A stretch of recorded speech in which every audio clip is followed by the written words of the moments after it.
Durante miles de años han guardado la promesa de la vida eterna. Envueltas en lino, rodeadas de lujo y amortajadas con misterio, las momias del antiguo Egipto son símbolos de la vida espiritual de una civilización entera. Puedes quedarte aquí mirando una de esas antiguas momias. Quizás esa momia se parezca a alguien que conoces. Iban a la mejor fiesta de sus vidas y tenían que prepararse. ¿Por qué era tan importante estar preparados para la otra vida? ¿Qué procedimientos preservaban sus cuerpos? ¿Qué maldiciones desataban? Y perturbando su descanso, ¿profanábamos nosotros en efecto sus espíritus?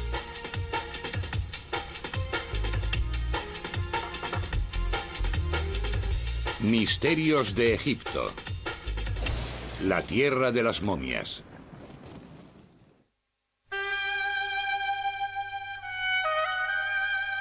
Las momias representan los misterios del antiguo Egipto.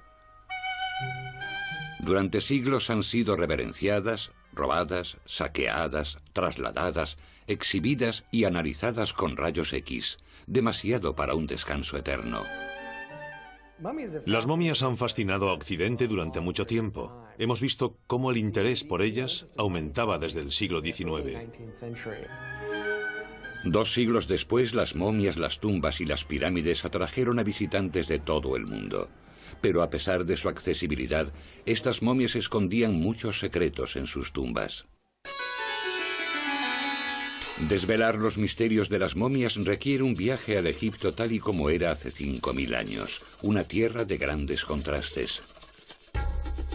Las ricas y prósperas tierras de las orillas del río Nilo contrastan con los vientos del desierto.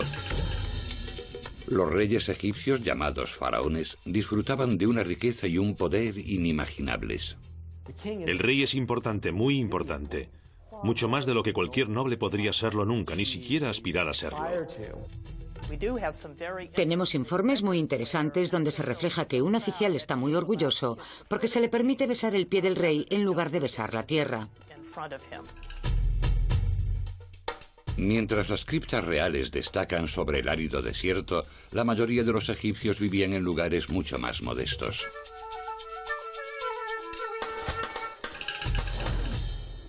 Eran principalmente agricultores y pescadores. Se levantaban por la mañana, salían a arar y después a recolectar sus tierras. Educaban a sus hijos principalmente para que siguiesen sus pasos. La vida era dura y la muerte, el paraíso.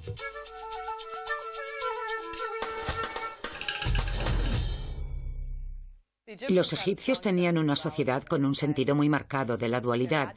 Tenía que haber luz y sombra, machos y hembras, y tenía que haber orden y caos, porque si nunca había caos, no podían saber lo que era el orden. Las momias de las clases más elevadas de la sociedad nos aportan la mejor información, porque eran los ricos y la realeza los que podían permitirse un buen embalsamamiento, grandes tumbas y los tesoros y las pertenencias personales necesarias para una vida posterior. Cuando hablamos de los antiguos egipcios, hablamos principalmente de la élite, de ese 5% o un 1%, una proporción muy pequeña de la población. Todo el arte, los monumentos y las tumbas que vemos del antiguo Egipto pertenecen a las clases altas, con tiempo para producir artículos de lujo. El lujo era tan importante para los egipcios como lo es hoy para nosotros. Pero a diferencia de nuestra filosofía moderna, los egipcios creían que se lo podían llevar con ellos. Creo que los antiguos egipcios eran gente que nos hubiesen gustado. Eran muy similares a nosotros. Las mujeres tenían derechos reales de igualdad en el antiguo Egipto, a diferencia de lo que sucedía en otras culturas antiguas. Hay muchas evidencias de que los egipcios no le daban demasiada importancia a la virginidad y a ser casto o puro antes del matrimonio. Había cierta libertad sexual y también un fuerte sentido de la fertilidad. Los jeroglíficos de las ruinas egipcias revelan que la gente disfrutaba de la vida, pero a menudo también de la muerte. Los antiguos egipcios estaban tan obsesionados con la vida y con vivirla como lo estamos hoy. Sin embargo, los egipcios, yo creo, tenían una visión, que de hecho es mucho más racional, de que estamos en esta tierra por un periodo de tiempo muy limitado. Y si tu alma tiene una entidad propia, entonces va a tener una vida mucho más larga que la que hay aquí en la Tierra. Sabemos por las autopsias de las momias que había muchas enfermedades en el antiguo Egipto y que la vida era corta. La mayoría de la gente vivía probablemente unos 55 años, y si heredabas un oficio cuando tenías 20, significaba que solo tenías 30 años para prepararte para la otra vida. Su visión del más allá era un Egipto mejor y más grande, un Egipto más maravilloso. Ellos querían que su otra vida fuese como sus vidas diarias, pero sin las molestias diarias. Tal vez algunas de las molestias a las que se enfrentaban los egipcios de la antigüedad eran causadas por sus complejas creencias religiosas, incluyendo la adoración a una multitud de dioses. Los antiguos egipcios eran muy religiosos, mucho más que la gente de hoy. La religión egipcia se manifestaba de muchos modos, por supuesto en las joyas que llevaban, los amuletos o objetos que podían protegerles o que ellos asociaban con un dios en particular, y su amor por la vida, que querían continuar después de la muerte.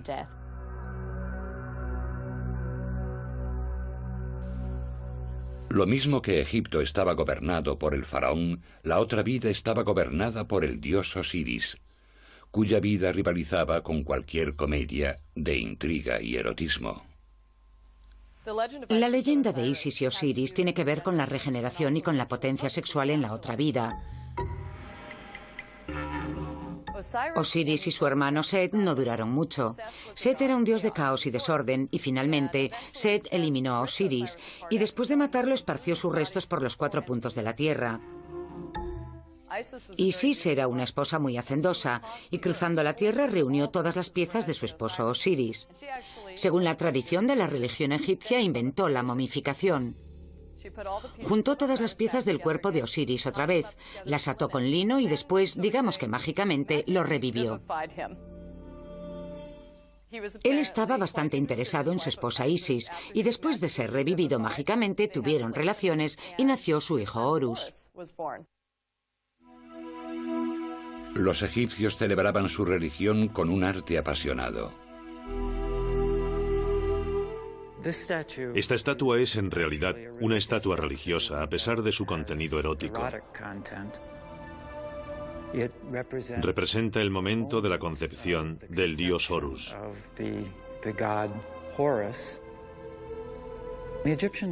Los egipcios creían que ellos literalmente revivirían en la tierra de los muertos, y por eso guardaban estatuas como esta en sus tumbas para asegurarse de que podrían revivir en el otro mundo.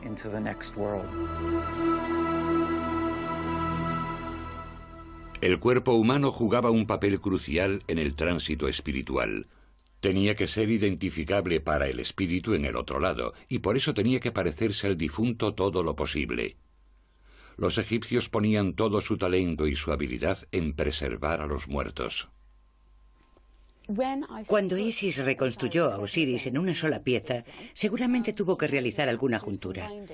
Las uniones de Osiris, por supuesto, nos llevan a las uniones de las momias.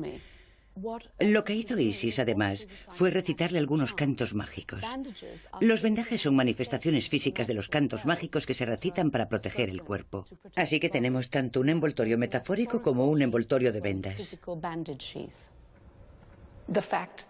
El hecho de que los egipcios dedicasen tanta atención al vendaje de los muertos nos puede parecer un poco macabro y también fascinante e interesante. Recuerdo que solía mirar todas esas fotografías de las momias metidas en grandes calderas, con personas alrededor trabajando con una especie de palillos, pero hoy el proceso de momificación es en realidad un proceso de desecación. La gente solía ser enterrada en el desierto, en la arena, y la arena está tan seca que de forma natural secaba los cuerpos. Ellos intentaban imitar el proceso porque se dieron cuenta de que en cuanto comenzaban a enterrar a la gente en tumbas de piedra, se pudrían, lo que por supuesto no era en absoluto el objetivo. La momificación comenzó imitando lo que ocurría de forma natural en el desierto. Desde esos humildes comienzos, la momificación se elevó a una forma de arte. Las momias rescatadas de los estragos del tiempo nos ofrecen tantas pistas como interrogantes. Hay un gran debate sobre el origen de la palabra momia. Significa brea o peltre en árabe. Se dice mumea y mucha gente dice que es el origen de la palabra momia. Sin embargo, tenemos un guía persa que dice que mumea en su idioma significa conservado, conservación. Uno de los errores más comunes sobre la sociedad egipcia es que era una sociedad obsesionada con la muerte. En realidad, era una sociedad que veía la muerte como algo que tenía que llegar para alcanzar otra existencia.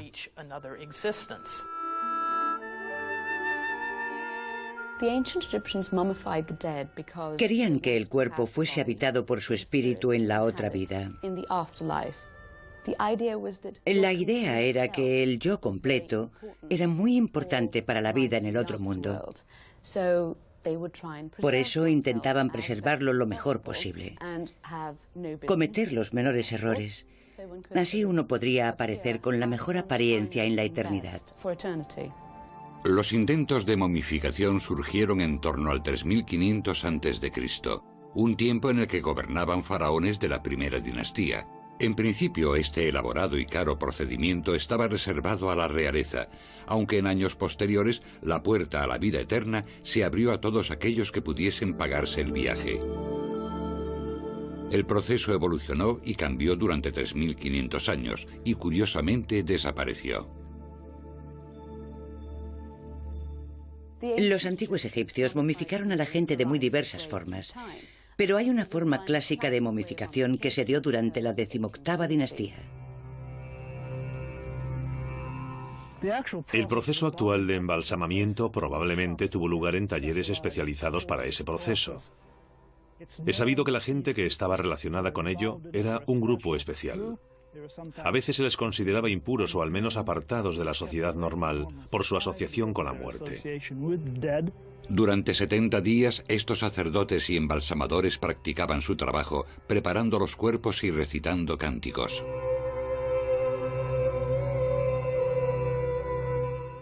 Este señor vivía en el antiguo Egipto hace al menos 2600 años. Cuando lo embalsamaron, lo trajeron a la casa de la momificación y allí lavaron su cuerpo. Lo primero que hacían los egipcios cuando llegaba un cadáver era quitarle el cerebro. Lo hacían a través de la nariz. Le daban un golpe en el tabique y retiraban el hueso. Después, con una especie de gancho de crochet, pero mucho más flexible, retiraban el cerebro.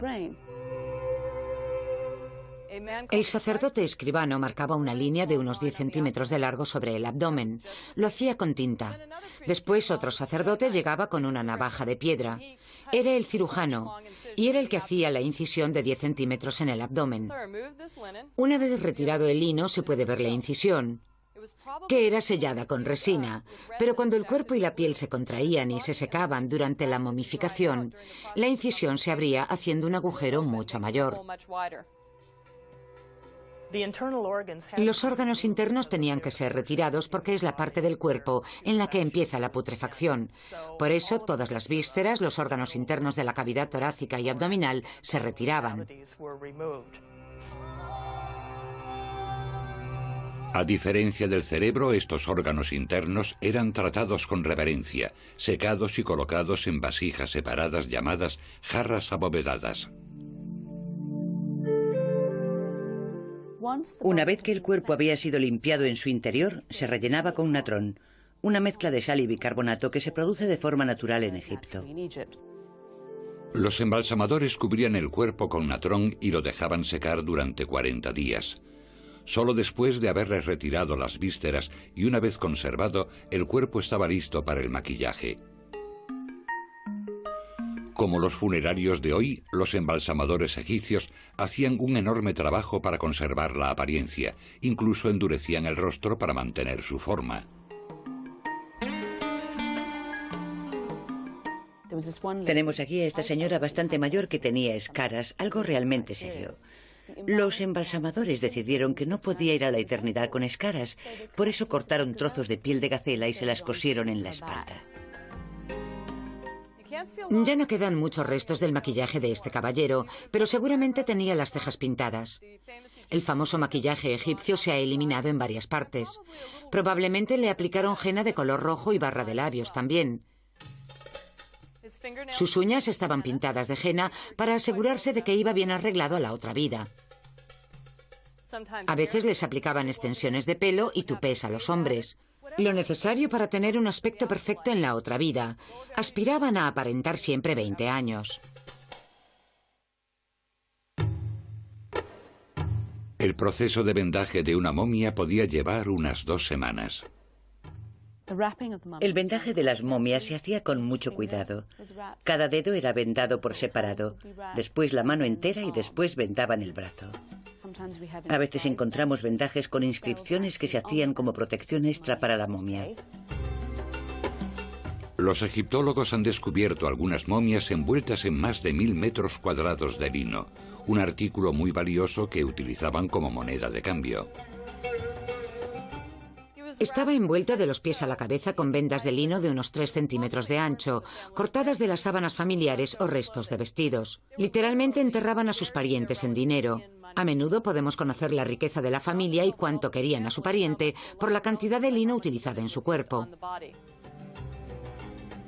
Medallones sagrados y amuletos, a veces más de 100, eran colocados con cuidado entre las envolturas y los bendecían. Finalmente, los embalsamadores le colocaban al difunto una máscara para poderlo identificar en la otra vida. En los periodos de riqueza de la historia egipcia, como en el caso del rey Tut, esas máscaras eran de oro con piedras preciosas incrustadas. Pero como han descubierto los investigadores modernos, las apariencias engañan. Cuando se trataba de embalsamar al rey, obviamente se ponía mucho cuidado en todo lo que rodeaba al elaborado ritual. Cuanto más bajamos en la escala social, podríamos decir que hay más carencias o que los embalsamadores eran menos profesionales. Hemos encontrado individuos vendados con huesos adicionales e individuos cuyos huesos se habían perdido. Tenemos que recordar que cuando una persona o una familia recogía de nuevo el cuerpo, recogía una pieza vendada, y no abrían los vendajes para ver lo que allí había.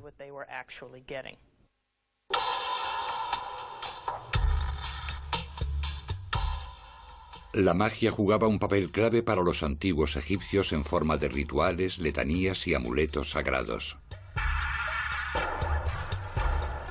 Durante 70 días, el embalsamador sacerdote especial preparaba cuidadosamente al difunto con toda la magia de la que era capaz, porque trascender a la otra vida no era una tarea fácil.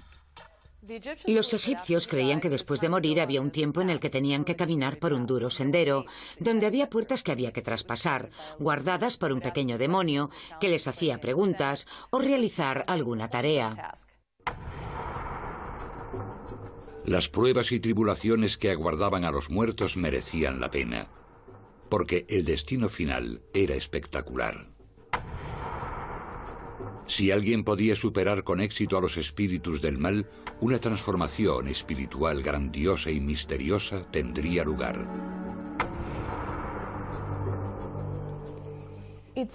Es muy difícil entender realmente la idea que tenían los antiguos egipcios de un espíritu. Hay 3 principales que nosotros sepamos: el Ka, el Ba y el Ak. Se supone que el Ka es como tu doble, y todos nacemos con este doble. El Ba surge cuando morimos y se representa como un pájaro con cabeza humana. El Ba puede revolotear por ahí y puede hacer diversas funciones. Y el último espíritu y el más complejo es el Ak.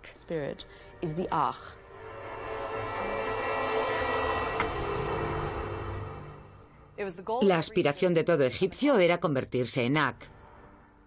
La palabra Ak significa influyente, poderoso. Una vez que has llegado con éxito a la otra vida, te conviertes en Ak, lo que significa que puedes influir en las vidas de tu familia, que sigue viviendo su vida ordinaria. Los egipcios miraban al cielo, veían las estrellas y pensaban que eran Aks, espíritus de sus ancestros. Para alcanzar este estado de gracia, el rey muerto era equipado con un auténtico despliegue de artículos para la otra vida. Todas las momias necesitaban un sarcófago para guardarlos y protegerlos en su viaje. Lo que empezó con una sencilla caja de madera se convirtió en una caja mortuoria finamente tallada y completada con una máscara. Este sarcófago fue fabricado sobre el año 1000 a.C., en la dinastía 21. Los sarcófagos egipcios se decoraban con escenas de situaciones que los egipcios esperaban que les sucederían en el otro mundo, también con textos de plegarias que recitarían en la siguiente vida. Esta es la prueba final que un egipcio debía pasar para ser admitido en el otro mundo. Un corazón se pesa con las plumas de la verdad. Si has tenido una buena vida, estará en equilibrio y podrás pasar a la otra vida. Si la persona ha sido mala, nosotros nunca hemos visto ejemplos, pero en teoría, si la persona ha sido mala, entonces este monstruo dibujado aquí le comería el corazón y la persona no continuaría la vida en el otro mundo. Una recopilación de escrituras místicas, que ahora conocemos como el Libro de los Muertos, ayudaba al difunto a superar los obstáculos potenciales, aportándole una especie de mapa divino hacia la otra vida. El Libro de los Muertos consiste en una serie de letanías que ayudarían a los difuntos a realizar el tránsito. Ya sabe, el difunto se enfrenta a una gran serpiente que escupe veneno y tiene que rezar una determinada letanía que significa que ha tenido una vida honrada. Entonces la serpiente no le escupirá o morderá y podrá entrar en la otra vida. Básicamente era un pasaporte con una guía en su interior. No te abriré, dice el cerrojo de la puerta, a menos que digas mi nombre. El vigilante de su madre es tu nombre. Además de esta guía espiritual, las momias también compartían sus tumbas con bienes materiales. Los egipcios creían que cierto número de posesiones eran importantes para una vida confortable en el más allá. Estos son algunos de los artículos del antiguo Egipto que podemos encontrar en una tumba, lo que nos da una idea de cómo era la vida en el Egipto antiguo. Este objeto es un barco funerario. Tiene unos 4000 años. Es un sarcófago completo y tiene además a su esposa llorosa del otro lado. Este barco podía situarse en la tumba, así la persona sería enterrada mágicamente en un lugar llamado Abidos. Este otro objeto no es una representación mágica de nada, es un tablero de Senet, el juego de mesa más popular del antiguo Egipto. Seguramente les gustaba mucho este juego, algo así como el backgammon en Oriente Medio hoy en día. Pero si miramos esta pieza, vemos que muestra una imagen iconográfica de mujeres del antiguo Egipto. Mujeres moliendo el grano para hacer pan. Pensaban que la otra vida era exactamente como esta y tenían que tener los mismos esclavos para hacer las mismas tareas en el otro mundo o tendrían que hacerlas ellos. Los esclavos tenían que estar en la tumba porque si no el propietario y su esposa tendrían que moler el grano. Todo esto reviviría y se podría utilizar en la siguiente vida. Tenías que tener a tu alrededor todas las cosas que hiciesen tu vida llevadera y agradable para siempre. Tenías que tener ropas, armas y herramientas. Había muchos perfumes y ungüentos que utilizaban siempre porque su clima era muy cálido y seco.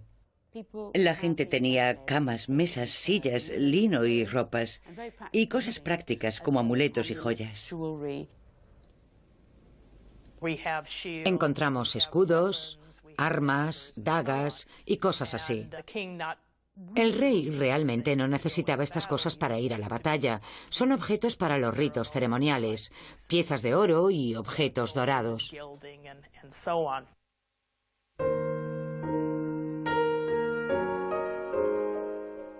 Con las ceremonias sagradas y los rituales mágicos, la momia había sido transformada. Lo que una vez fue un humano, ahora era una imagen sagrada, envuelta con cuidado y preparada para los dioses. Finalmente, después de más de 2 meses desde su muerte, la momia podría por fin descansar.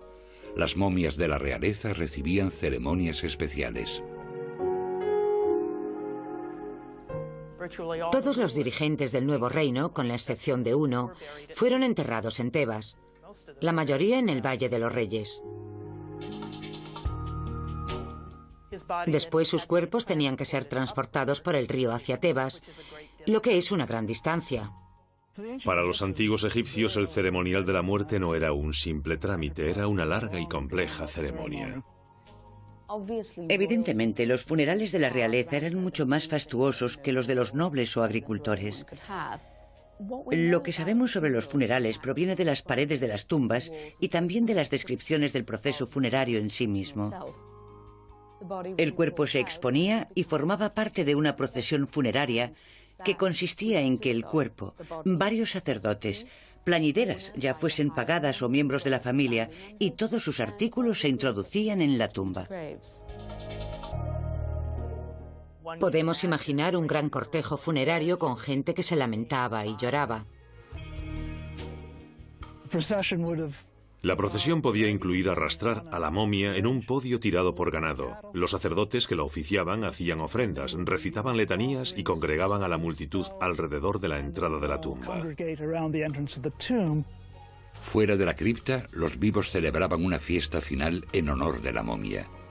Después, todos los platos eran enterrados como ritual con todos los restos del proceso de momificación. Los egipcios habían hecho todo lo posible para enviar a su rey a un mundo mejor. Después de una ceremonia final, la momia permanecía en sus aposentos. La ceremonia de la apertura de la boca es lo que ha inspirado todas esas películas de momias de Hollywood. Pero para los antiguos egipcios no era revivir un cadáver, cosa que extrañaba a los arqueólogos, sino revivir los sentidos de un muerto para poder recibir ofrendas y vivir otra vez en la otra vida.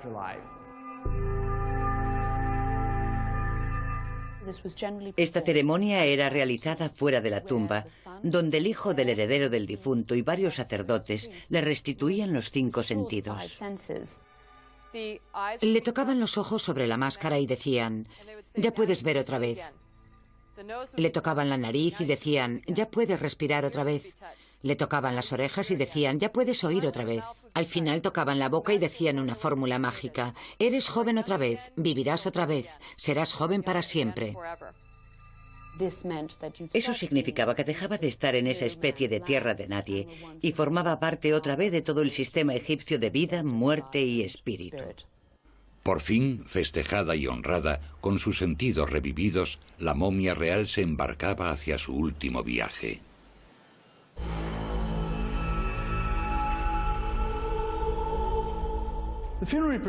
La procesión funeraria traía el cuerpo del rey hasta la tumba, acompañado por varios sacerdotes de diferentes clases que recitarían los cánticos adecuados para asegurar que el rey disfrutaría de la otra vida entre los dioses. Y traían el cuerpo hasta aquí en su ataúd, probablemente de oro, y lo colocaban aquí en este sarcófago, y el propio sarcófago se colocaba en este otro, un sarcófago de piedra, más grande, en el medio de la tumba. Aquí en el punto focal, con todas las escrituras místicas y la imaginería que decoraba las paredes. Se cerraban las puertas y los reyes partían hacia la eternidad. Al menos hasta que llegasen los próximos saqueadores de tumbas.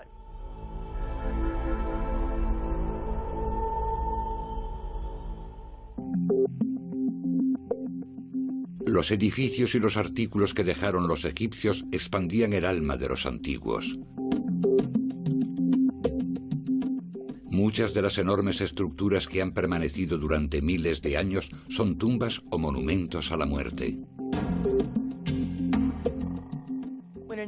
Cuando un individuo se convertía en rey tenía 2 obligaciones inmediatas.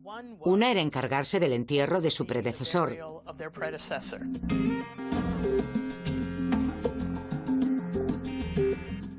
La otra, por supuesto, comenzar a planear su propia tumba con los ojos puestos en el futuro.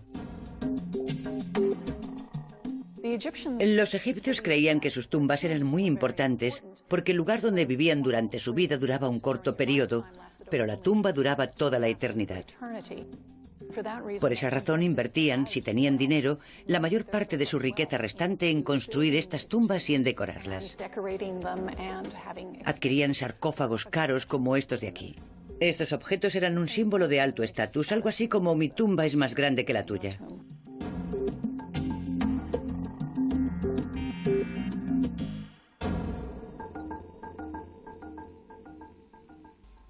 La importancia de mantener el cuerpo a buen recaudo y conservar la imagen y el nombre de los difuntos aquí, en el Valle de los Reyes o en otros sitios, era porque después de que la persona moría, su esencia, su alma, su personalidad, Tenía que residir en algún sitio, en una estatua o en una pintura, en una inscripción o en algo físico que lo recordase. Y en la medida en que fuese preservada, la vida eterna estaba garantizada. Pero si eran destruidos, entonces la persona moriría por segunda vez y no regresaría de esa aniquilación.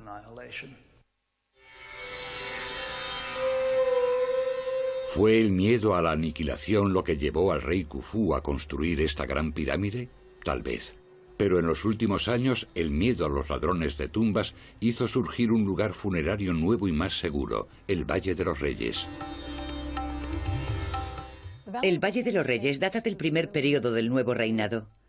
Las tumbas que se construyeron allí no tienen pirámides, sino que están talladas en las colinas, bajo una gigante y natural montaña en forma de pirámide. Aquí, en la tumba de Ramsés VI, podemos ver al rey invocando a varios dioses. Esta tumba es una tumba real, típica del período ramsésico, que pertenece a las dinastías 19 y 20. Comienza con un largo pasillo que conduce a un salón de columnas, desde el cual se desciende a una cámara fúnebre. La decoración es típica de este período, mostrando la procesión del dios del sol a través de las horas nocturnas, hasta que vuelve a la vida, de nuevo, al amanecer. Como la Gran Pirámide o cripta secreta, las tumbas de los faraones se transformaron en algo más que meros depósitos de personas muertas. Funcionaban como monumentos vivos que requerían cuidados y ceremoniales constantes. El complejo ceremonial real tenía dos elementos esenciales. El primero, por supuesto, salvaguardar la vida del rey. El segundo, facilitar el culto al rey. Uniendo los dos, construyeron un impresionante monumento, más grande y mejor, como es el complejo de pirámides del antiguo imperio.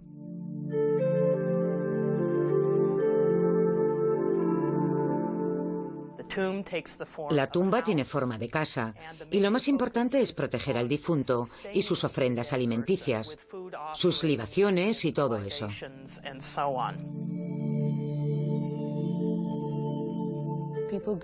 La gente va a visitar las tumbas de sus ancestros, a veces una vez por semana o unas cuantas veces al año, y hacen una merienda, traen comida y bebida para compartir con la familia, y dejan algo para el difunto y se sientan y les hablan y les cuentan, ¿sabes qué pasó tal y cual cosa? Es una buena forma de incluir en tu presente a alguien que ha muerto.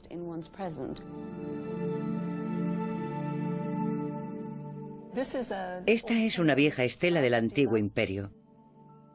Probablemente estaba a un lado de la tumba o posiblemente a un lado de la puerta falsa delante de la cual la gente dejaba sus ofrendas. Muestra las cosas que la gente quería tener en la otra vida, como pintura para los ojos. Porque los egipcios, hombres y mujeres, se pintaban los ojos. Querían pintura negra y pintura verde. Querían que se les ofrendaran los 7 aceites sagrados. Querían 1000 rebanadas de pan, 1000 jarras de cerveza, 1000 jarras de alabastro y 1000 gansos. Pero en lugar de dárselo al difunto, algunos egipcios se lo quedaban. Después de todo el tiempo y esfuerzo de la momificación y el entierro, los ladrones saquearon y robaron estas supuestas tumbas sagradas. No es un misterio el por qué las pirámides fueron saqueadas. Les hubiese sido más fácil poner un letrero diciendo, hay un gran botín aquí dentro, mejor que construir una pirámide. Eso atrae a los ladrones. Ladrones de tumbas, ¿qué podríamos decir? Es la segunda o tercera profesión más antigua del mundo. Ya se practicaba en tiempos predinásticos y, por supuesto, la gente que entraba en esas tumbas se encontraba con gente disecada, pero personas posiblemente reconocibles.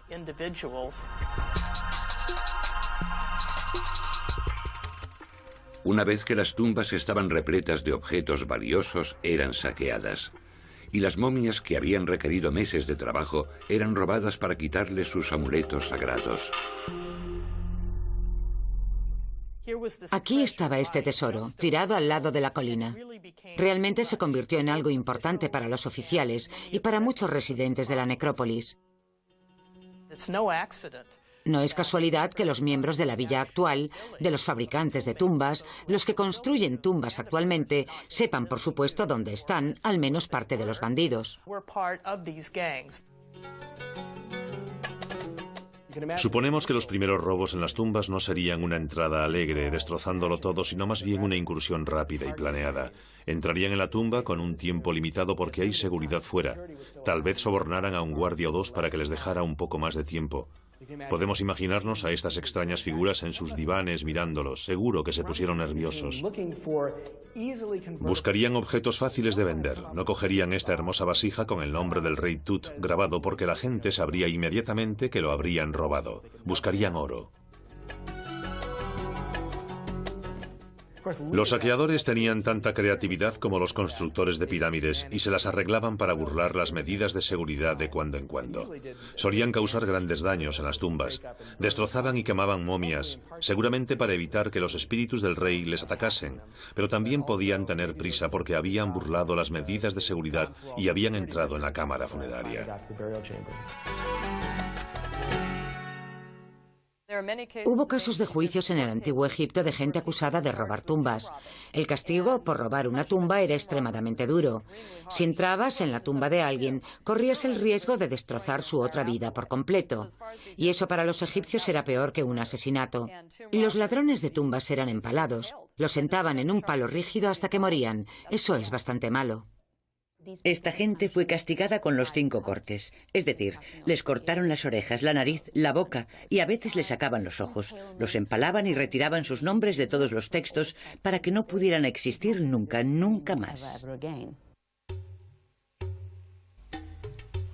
Un intento por proteger a los muertos de la gran oleada de robos de tumbas surgió a finales del Nuevo Imperio, cuando muchas momias reales fueron reenterradas en criptas en el Valle de los Reyes. Aún así, linajes enteros de momias permanecieron juntas hasta ser descubiertas en el siglo XIX por otra generación de saqueadores. Una vez que apareció el turismo, especialmente en 1800, los ladrones de tumbas se dieron cuenta de que podían vender algo más que oro y joyas, porque a la gente le gustaba el arte de las tumbas. Por eso entraron y comenzaron a cortar las máscaras de los ataúdes, a arrancar trozos de las paredes y se lo vendían a los turistas, que no sospechaban o que no les importaba. No se sabe a quién. Hay un famoso pueblo egipcio que está construido sobre un cementerio. Cuando la familia murió, entraron en la tumba, sacaron todo el arte que pudieron y lo vendieron. No fue hasta la década de 1890, con el trabajo del arqueólogo Flinders Petrie, cuando las momias comenzaron a ser adecuadamente conservadas y estudiadas.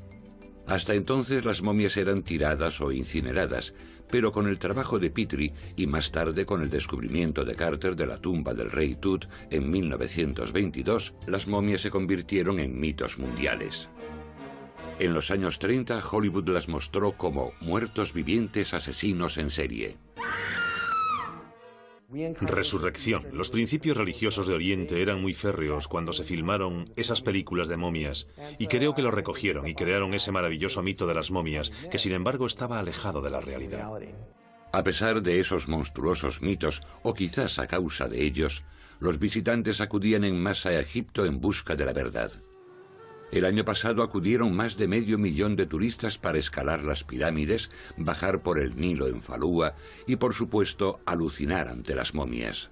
Encerrados ahora en cajas climatizadas, despojados de sus reales envolturas, los muertos del antiguo Egipto todavía ejercen una atracción hipnótica. Las momias son un punto de contacto inmediato entre nosotros y los antiguos egipcios.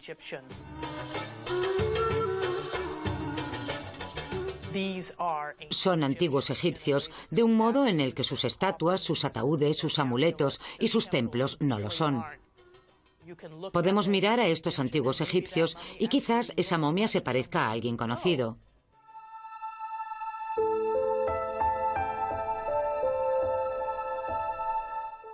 Esta es la momia de una antigua niña egipcia. Los rayos X muestran que murió entre los 4 y los 6 años de edad. Podemos ver que la máscara de oro está cubierta por una sustancia blanca. Es perfume que su madre vertió sobre la niña como el último acto del funeral, antes de que fuese enterrada para siempre. Podríamos saber el nombre de la niña si quitásemos las vendas, porque su nombre está grabado en algún sitio de estos vendajes. Sin embargo, no vamos a quitarle las vendas a la momia porque eso sería una profanación. Estaríamos quitándole el último regalo que la madre le entregó a su hija.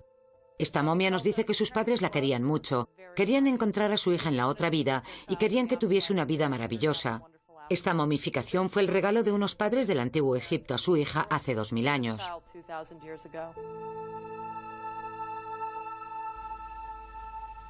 Pocas momias han alcanzado tal dignidad. Los ladrones de tumbas saquearon todo tipo de valiosas momias. Otra cantidad incontable fue víctima de una extraña moda medieval. Los médicos desde el siglo XII en adelante tomaban muestras de las momias, las molían y se las daban a la gente como medicamento. Esto sucedía en Europa. Las momias eran como el aceite de serpiente en la Europa medieval. Creían que podía curarlo todo, lo cual es terrorífico teniendo en cuenta los productos que utilizaban para momificar. Mucha gente fue envenenada y se moría a causa del polvo de las momias. Habitualmente la gente cogía cualquier momia. Solo intentaban que tuviese cierta calidad. Y de hecho hay tratados de medicina que dicen: debe usted escoger la momia con cuidado, debe oler bien, un poco a especias, y debe hacer un polvo granulado. Claramente este hombre no estaba acostumbrado a las momias porque huelen realmente mal. La demanda de momias era tan alta que superaba la oferta. Así se desarrolló una floreciente industria que continuó en el siglo XIX, cuando las momias se fabricaban como objeto turístico, momias modernas. Flinders Petrie tuvo una experiencia cuando se acercó a una turista británica que había comprado una momia y cuando ella se la estaba mostrando a Petrie, este dijo: «Conozco a ese hombre, es un ingeniero de ferrocarril». Por tanto, que alguien lo hubiese identificado debió dejarla desconcertada. Hoy se utilizan para hacer pinturas. Si nos fijamos en el arte del Renacimiento, uno de sus colores es el marrón momia. Se le llama así porque molían las momias y hacían pinturas.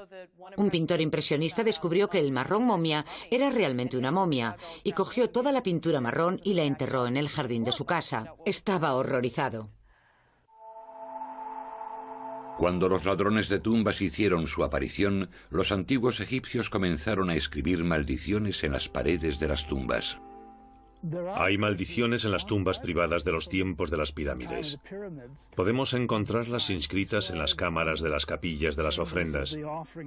Están dirigidas a la gente que viene a las tumbas. Dicen que cualquiera que venga a hacer ofrendas de alimentos será bendecido, y los que vengan a dañar las tumbas serán unos malditos en la otra vida.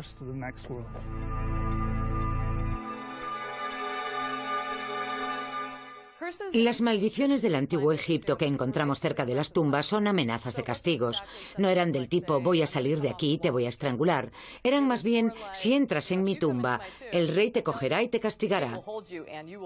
La amenaza de castigo era la amenaza principal en las tumbas del antiguo Egipto. El hombre que abrió la tumba del rey Tut supuestamente cayó víctima de la más famosa maldición de las momias. Pero para algunas de las más misteriosas fatalidades debe haber alguna explicación razonable. Algunas personas han sugerido que las tumbas contienen moho y esporas y que una vez abierta la tumba, estas esporas se activan de nuevo y son la causa de enfermedades que pueden estar relacionadas con lo que la gente llama la maldición de las momias.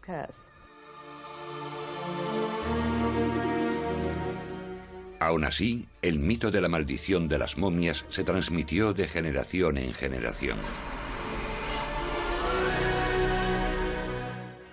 Uno era que el Titanic llevaba una momia del Museo Británico que querían quitarse de encima por estar maldita y por eso la embarcaron en el Titanic. Y se hundió. Por supuesto, la verdad es que si investigamos descubrimos que el sarcófago está todavía en el Museo Británico, así que no es verdad.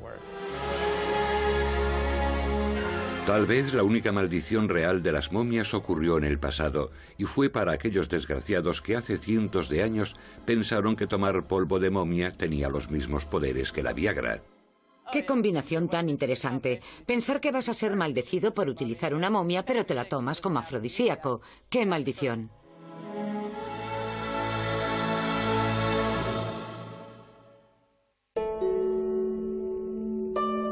Es una suerte que muchas momias hayan escapado de ser convertidas en píldoras o pintura.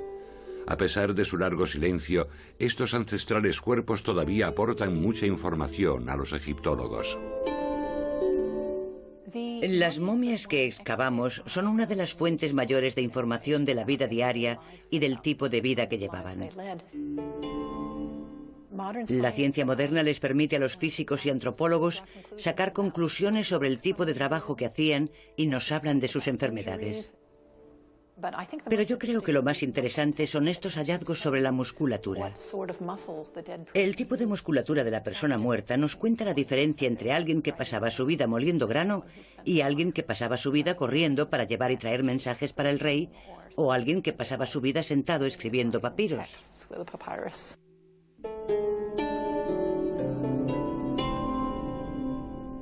Con la llegada de los rayos X a comienzos del siglo XX, dejó de ser necesario quitar los vendajes a las momias para estudiarlas. Hoy los escáneres y los análisis de ADN revelan detalles de la vida y la muerte. Así que sabemos mucho de la salud física de Tumosis III o de Amenhotep III. Amenhotep, pobrecito, tenía un terrible dolor de muelas. Le gustaba mucho comer dulces y muchas otras cosas. Debió de pasar por una terrible agonía. Osteoporosis y ese tipo de problemas.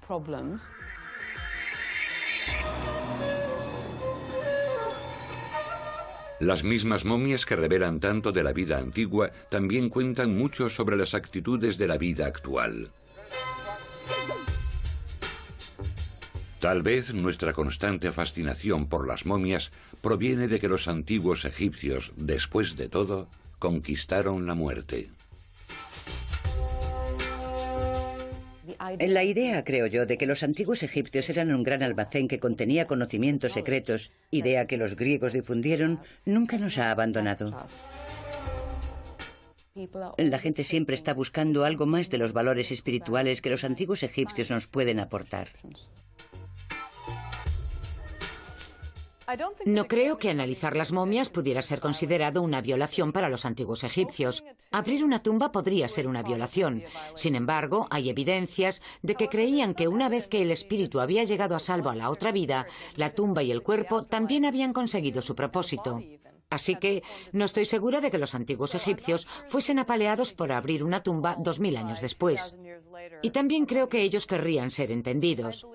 Además, si dices el nombre de alguien o si lees su ataúd en voz alta, le estás guiando a la otra vida. Cuidando de la otra persona, simplemente diciendo su nombre, estás dándole la oportunidad de ir a la otra vida. Amenhotep, Akenatón, Tutankamón. Gracias a las momias del antiguo Egipto, sus nombres se dicen y se leen todos los días, miles de años después de su muerte. Tras ellos dejaron tumbas y tesoros, magia y misterios, pirámides y rompecabezas. Y aunque estas momias nos cuentan muchas cosas de un mundo antiguo, ciertos aspectos cruciales permanecen obstinadamente en silencio. Una de las cosas que más les interesa a los egiptólogos es cómo sonaba su lenguaje, porque como no escribían las vocales, no sabemos cómo sonaban sus palabras, y hay muchos textos con juegos de palabras y cosas así que nos dificultan su entendimiento.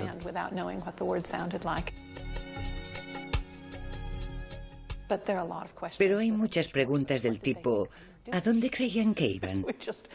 No tenemos respuesta.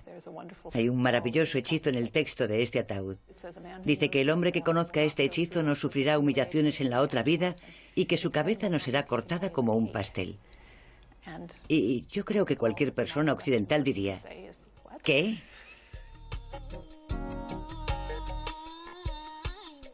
Mi cadáver es permanente, no correrá peligro ni será destruido en la tierra del más allá, proclama el libro de los muertos.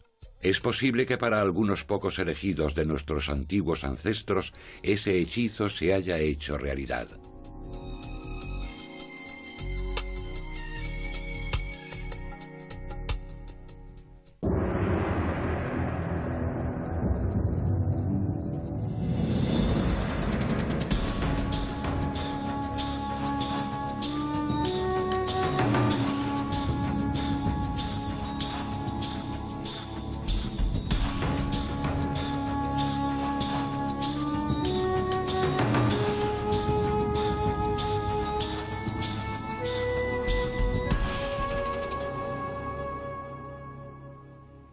La muerte del rey Tut es un misterio. Fue asesinado. Sabemos por las autopsias de las momias que había muchas enfermedades en el antiguo Egipto y que la vida era corta. La mayoría de la gente vivía probablemente unos 55 años, y si heredabas un oficio cuando tenías 20, significaba que solo tenías 30 años para prepararte para la otra vida. Su visión del más allá era un Egipto mejor y más grande, un Egipto más maravilloso. Ellos querían que su otra vida fuese como sus vidas diarias, pero sin las molestias diarias. Tal vez algunas de las molestias a las que se enfrentaban los egipcios de la antigüedad eran causadas por sus complejas creencias religiosas, incluyendo la adoración a una multitud de dioses. Los antiguos egipcios eran muy religiosos, mucho más que la gente de hoy. La religión egipcia se manifestaba de muchos modos, por supuesto en las joyas que llevaban, los amuletos o objetos que podían protegerles o que ellos asociaban con un dios en particular, y su amor por la vida, que querían continuar después de la muerte.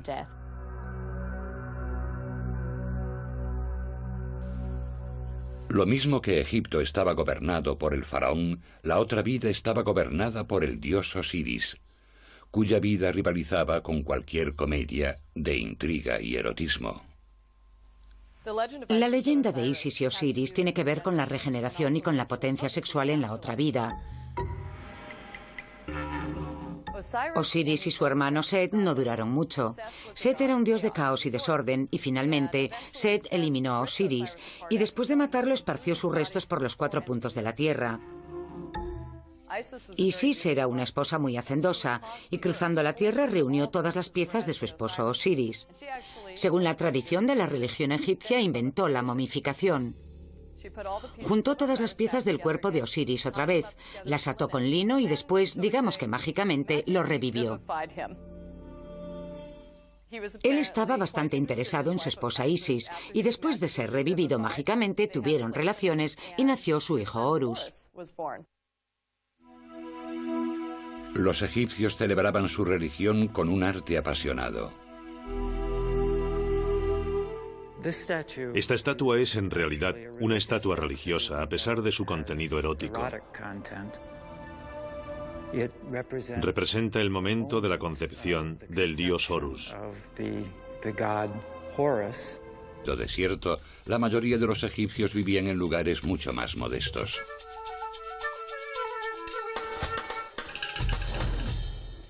Eran principalmente agricultores y pescadores.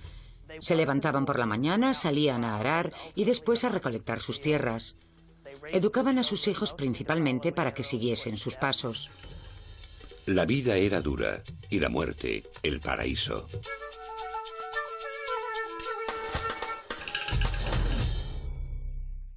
Los egipcios tenían una sociedad con un sentido muy marcado de la dualidad. Tenía que haber luz y sombra, machos y hembras, y tenía que haber orden y caos, porque si nunca había caos, no podían saber lo que era el orden. Las momias de las clases más elevadas de la sociedad nos aportan la mejor información, porque eran los ricos y la realeza los que podían permitirse un buen embalsamamiento, grandes tumbas y los tesoros y las pertenencias personales necesarias para una vida posterior.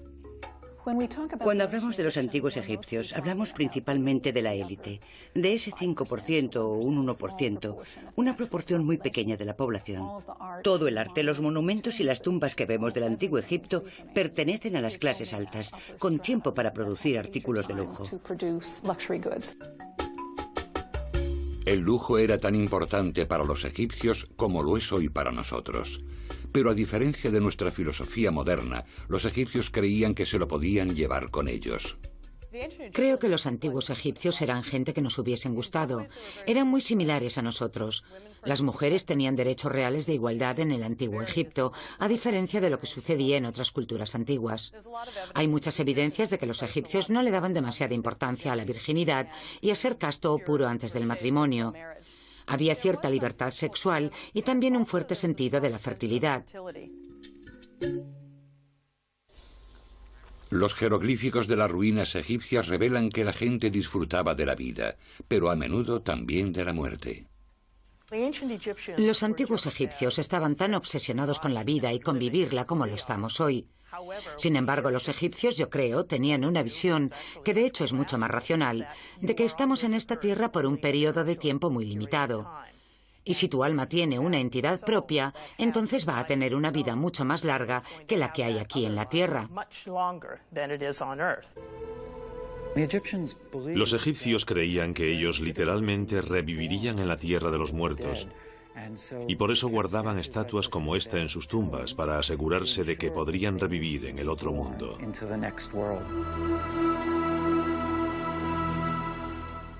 El cuerpo humano jugaba un papel crucial en el tránsito espiritual. Tenía que ser identificable para el espíritu en el otro lado, y por eso tenía que parecerse al difunto todo lo posible. Los egipcios ponían todo su talento y su habilidad en preservar a los muertos. Cuando Isis reconstruyó a Osiris en una sola pieza, seguramente tuvo que realizar alguna juntura. Las uniones de Osiris, por supuesto, nos llevan a las uniones de las momias. Lo que hizo Isis, además, fue recitarle algunos cantos mágicos. Los vendajes son manifestaciones físicas de los cantos mágicos que se recitan para proteger el cuerpo. Así que tenemos tanto un envoltorio metafórico como un envoltorio de vendas. El hecho de que los egipcios dedicasen tanta atención al vendaje de los muertos nos puede parecer un poco macabro y también fascinante e interesante. Recuerdo que solía mirar todas esas fotografías de las momias metidas en grandes calderas, con personas alrededor trabajando con una especie de palillos, pero hoy el proceso de momificación es en realidad un proceso de desecación. La gente solía ser enterrada en el desierto, en la arena, y la arena está tan seca que de forma natural secaba los cuerpos.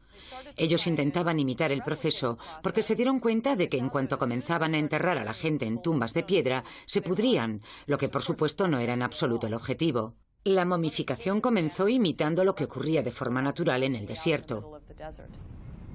Desde esos humildes comienzos, la momificación se elevó a una forma de arte. Las momias rescatadas de los estragos del tiempo nos ofrecen tantas pistas como interrogantes. Hay un gran debate sobre el origen de la palabra momia. Significa brea o peltre en árabe. Se dice mumea, y mucha gente dice que es el origen de la palabra momia. Sin embargo, tenemos un guía persa que dice que mumea en su idioma significa conservado, conservación. Uno de los errores más comunes sobre la sociedad egipcia es que era una sociedad obsesionada con la muerte. En realidad, era una sociedad que veía la muerte como algo que tenía que llegar para alcanzar otra existencia.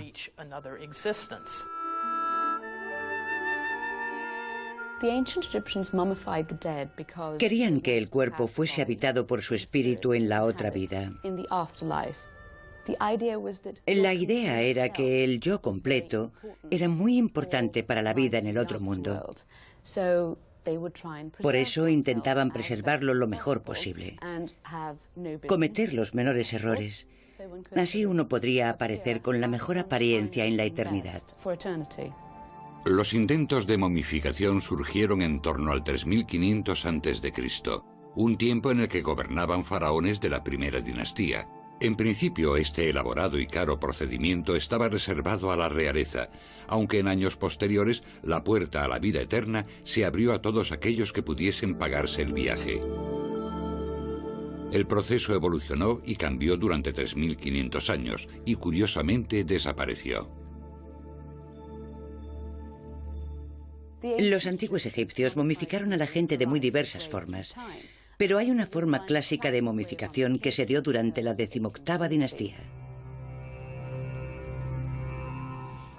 El proceso actual de embalsamamiento probablemente tuvo lugar en talleres especializados para ese proceso. Es sabido que la gente que estaba relacionada con ello era un grupo especial. A veces se les consideraba impuros o al menos apartados de la sociedad normal por su asociación con la muerte. Durante 70 días, estos sacerdotes y embalsamadores practicaban su trabajo, preparando los cuerpos y recitando cánticos.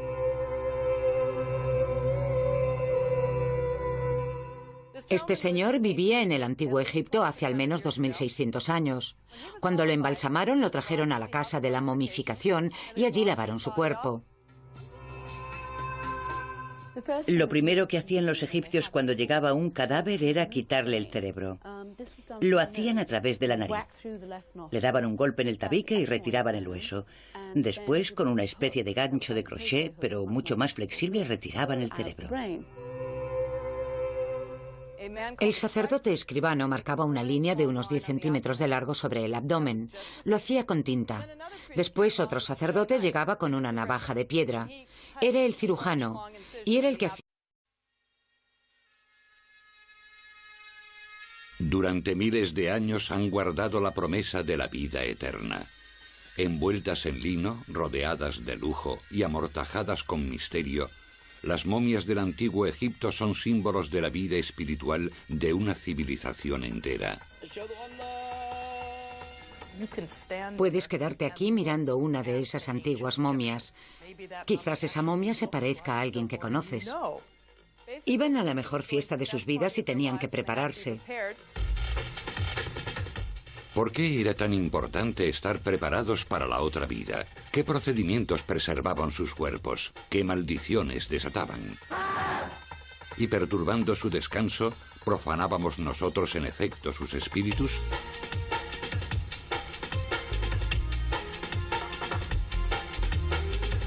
Misterios de Egipto. La tierra de las momias.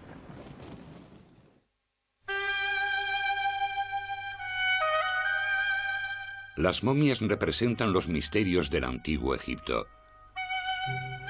Durante siglos han sido reverenciadas, robadas, saqueadas, trasladadas, exhibidas y analizadas con rayos X, demasiado para un descanso eterno.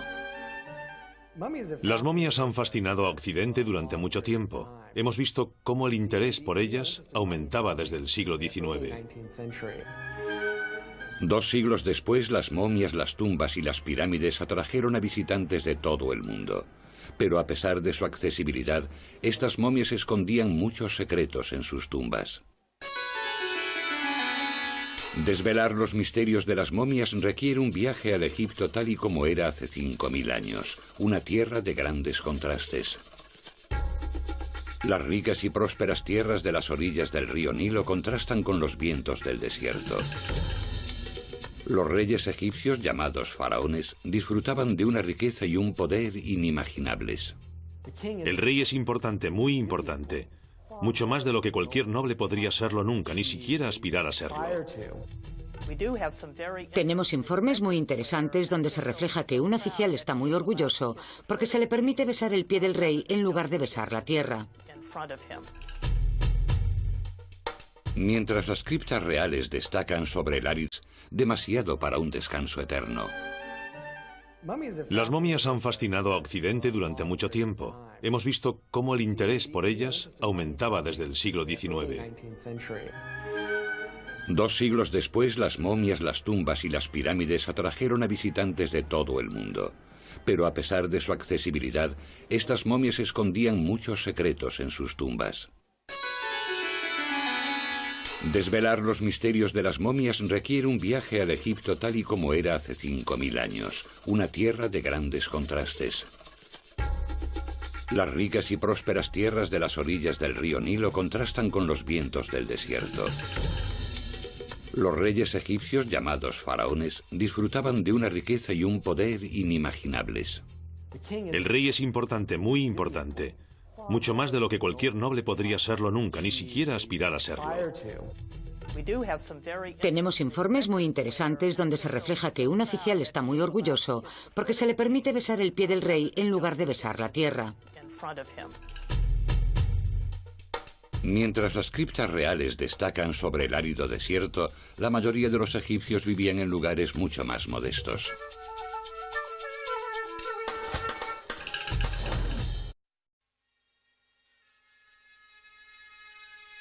Durante miles de años han guardado la promesa de la vida eterna. Envueltas en lino, rodeadas de lujo y amortajadas con misterio, las momias del antiguo Egipto son símbolos de la vida espiritual de una civilización entera. Puedes quedarte aquí mirando una de esas antiguas momias. Quizás esa momia se parezca a alguien que conoces. Iban a la mejor fiesta de sus vidas y tenían que prepararse. ¿Por qué era tan importante estar preparados para la otra vida? ¿Qué procedimientos preservaban sus cuerpos? ¿Qué maldiciones desataban? Y perturbando su descanso, ¿profanábamos nosotros en efecto sus espíritus?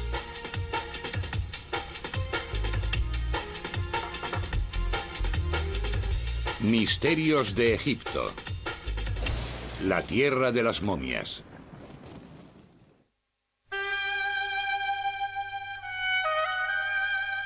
Las momias representan los misterios del antiguo Egipto. Durante siglos han sido reverenciadas, robadas, saqueadas, trasladadas, exhibidas y analizadas con rayos X. Eran principalmente agricultores y pescadores. Se levantaban por la mañana, salían a arar y después a recolectar sus tierras. Educaban a sus hijos principalmente para que siguiesen sus pasos. La vida era dura y la muerte, el paraíso.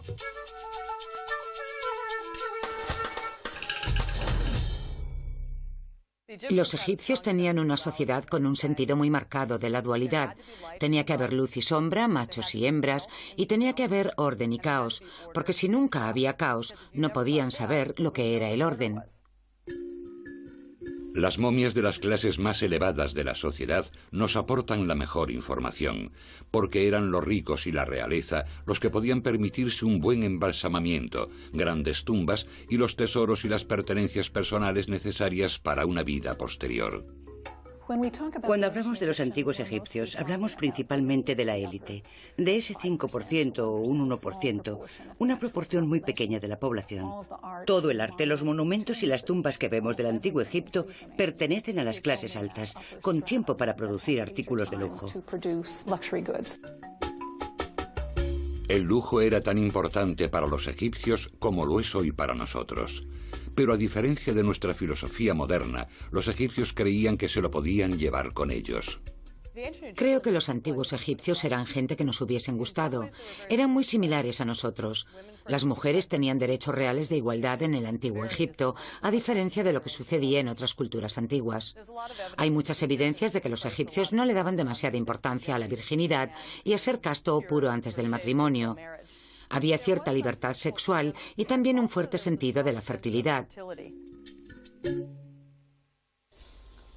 Los jeroglíficos de las ruinas egipcias revelan que la gente disfrutaba de la vida, pero a menudo también de la muerte. Los antiguos egipcios estaban tan obsesionados con la vida y con vivirla como lo estamos hoy. Sin embargo, los egipcios, yo creo, tenían una visión, que de hecho es mucho más racional, de que estamos en esta tierra por un periodo de tiempo muy limitado. Y si tu alma tiene una entidad propia, entonces va a tener una vida mucho más larga que la que hay aquí en la tierra. Sabemos por las autopsias de las momias que había muchas enfermedades en el antiguo Egipto y que la vida era corta. La mayoría de la gente vivía probablemente unos 55 años, y si heredabas un oficio cuando tenías 20, significaba que solo tenías 30 años para prepararte para la otra vida. Su visión del más allá era un Egipto mejor y más grande, un Egipto más maravilloso. Ellos querían que su otra vida fuese como sus vidas diarias, pero sin las molestias diarias. Tal vez algunas de las molestias a las que se enfrentaban los egipcios de la antigüedad eran causadas por sus complejas creencias religiosas, incluyendo la adoración a una multitud de dioses. Los antiguos egipcios eran muy religiosos, mucho más que la gente de hoy. La religión egipcia se manifestaba de muchos modos, por supuesto en las joyas que llevaban, los amuletos o objetos que podían protegerles o que ellos asociaban con un dios en particular, y su amor por la vida, que querían continuar después de la muerte.